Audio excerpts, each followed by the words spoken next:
بسم اللہ الرحمن الرحیم۔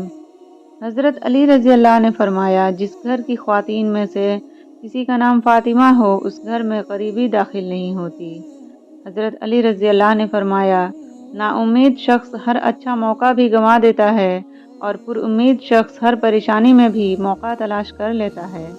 حضرت علی رضی اللہ عنہ نے فرمایا، زیادہ سوچنے سے بہتر ہے کہ استغفار کیا جائے۔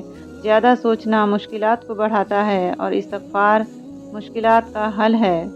حضرت علی رضی اللہ عنہ نے فرمایا، قیامت کی نشانی میں ایک نشانی یہ بھی ہے کہ جھوٹے لوگوں کی عزت ہوگی اور سچے لوگ ذلیل ہو رہے ہوں گے۔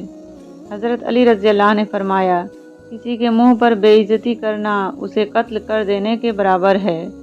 حضرت علی رضی اللہ عنہ نے فرمایا، جسمانی رشتے مختصر زندگی تک محدود رہتے ہیں، آخرت میں ہم ان کے ساتھ ہوں گے جن سے روحانی محبت ہوگی۔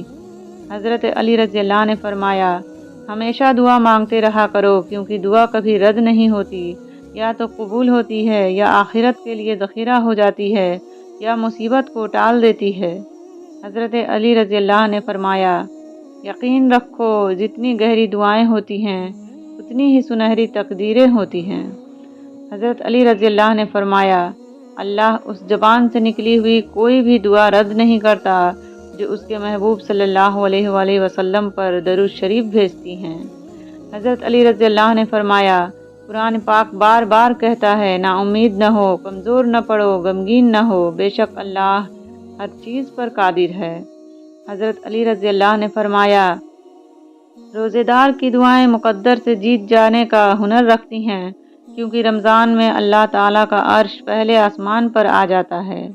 حضرت علی رضی اللہ عنہ نے فرمایا، جب دعا کرتے وقت تمہاری آنکھوں سے آنسو آنے لگے تو سمجھ جانا تمہاری دعا بارگاہ الہی میں قبول ہو چکی ہیں۔